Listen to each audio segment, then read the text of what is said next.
आप महादेव के सामने जाके नमः पार्वती कहो, हर हर कहो, लेकिन महादेव को यदि प्रसन्न करना हो ना तो एक बार कहती हूँ श्री राधा वल्लभ लाल की, महादेव आनंदित हो जाएंगे। ओहो मेरे ठाकुर का नाम कौन ले रहा है। आत्मदेव नाम के ब्राह्मण ने तपस्या की, महादेव प्रसन्न होकर प्रकट हो गए, कहा वरदान मांगो।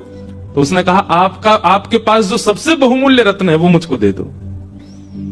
महादेव के नेत्र सजल हो गए, बोले कुछ और मांग लो, हमारा बहुमूल्य रत्न मत। बोले नहीं अब तो वही चाहिए जिसके लिए आप इतने व्याकुल हो रहे हो। तब महादेव अपने हृदय से लगा के, श्वेत द्वीप, हम लोग किस द्वीप में रहते हैं, जम्बू द्वीप, श्वेत द्वीप में महादेव राधा वल्लभ जी की सेवा करते हैं। तब महादेव श्वेत द्वीप गए, अपने श्री राधा वल्लभ लाल को हृदय से लगा करके आए और आत्मदेव ब्राह्मण को प्रदान किया। कुछ वर्ष बाद भगवान की वंशी महादेव के पास ही थी, उन्हीं को हृदय से लगाए घूमते थे महादेव।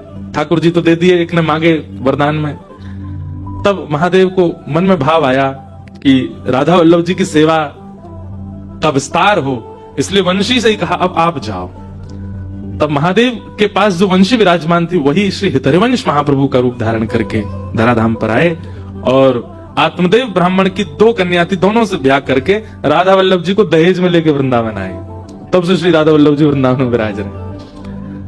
आज भी राधा वल्लभ जी का एक नियम है, राधा वल्लभ जी का जब मंगला दर्शन करने आप जाओगे ना तो राधा वल्लभ जी रात्रि में शयन तो करते हैं सामान्य वेशभूषा में, मतलब जो ठाकुर जी के वस्त्र पीतांबरी आदि पहन के, पर सुबह जब मंगला दर्शन होता है राधा वल्लभ जी का तो राधा वल्लभ जी अलग अलग वस्त्रों में मिलते हैं। उसके पीछे भाव क्या है, बोले रात्रि हमको दिखा रहे थे कि मैं सोवे जा रहा हूं, पर श्री जी तो मिलवे गए और रूप बदल करके गए। तो कभी दर्शन खुलता है तो महादेव के रूप में भी जोगी बनकर के श्री ठाकुर जी दिखाई देते हैं, कभी किसी रूप में, कभी किसी भेष में, छद्म भेष श्रृंगार दर्शन होता है। उसका भाव यह है कि ठाकुर जी किशोरी जी के पास इस रूप में गए थे रात को, उसी का दर्शन होता है।